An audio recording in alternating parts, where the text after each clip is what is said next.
மதுரை கோப்புதூர் அல் அமீன் மேல்நிலைப் பள்ளியில் 77வது குடியரசு தின விழா கோலாகலமாக கொண்டாடப்பட்டது. பள்ளித் தாளாளர் முகமது இத்ரீஸ் தலைமை தாங்கினார். தலைமையாசிரியர் ஷேக் நபி முன்னிலை வகித்தார். மதுரை ஸ்டார் அறக்கட்டளை நிறுவனர் குருசாமி தேசிய கொடியினை ஏற்றி வைத்து சிறப்புரையாற்றினார். மாணவர்கள் தன்னம்பிக்கையுடனும் சுய ஒழுக்கத்துடனும் தனிமனித கடமைகளை செய்து சமூக பொறுப்புடன் வாழ வேண்டும் என்று வலியுறுத்தினார்.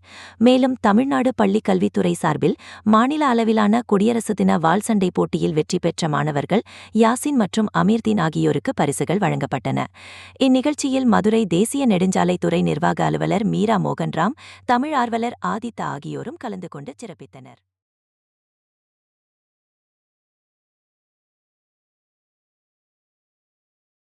நட்சத்திரக்குறி அல் அமீன் மேல்நிலைப் பள்ளியில் 77வது குடியரசு தின விழா.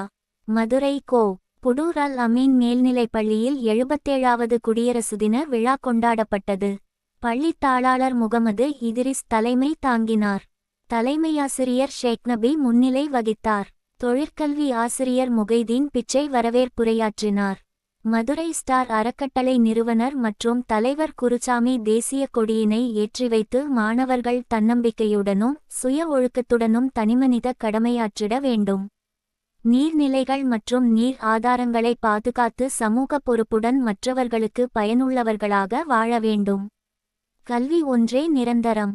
எந்த சூழ்நிலையிலும் கல்வியை கைவிடாமல் சிறந்து விளங்கிட வேண்டும் என கூறி தமிழ்நாடு பள்ளிக்கல்வித்துறை சார்பில் மாநில அளவிலான குடியரசு தின வாள்சண்டை போட்டியில் வெற்றி பெற்ற மாணவர்கள் யாசின் மற்றும் அமீர்தீன் ஆகியோருக்கு பரிசு வழங்கி குடியரசு தின சிறப்புரையாற்றினார்.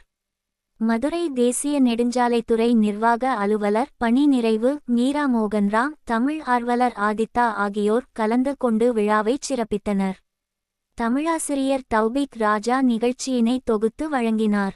மேல்நிலை உதவி தலைமையாசிரியர் ஜாகீர் உசேன் நன்றியுரையாற்றினார்.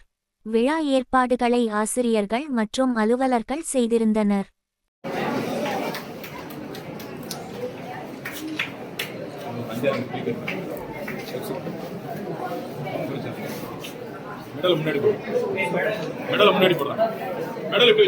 மிக எளிதாக இல்லை.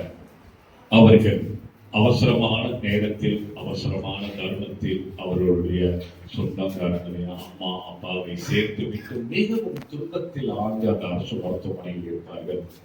அவர்களை அங்கே சாப்பிட்டு கேட்பதற்கு கூட ஆட்கள் அவர்கள்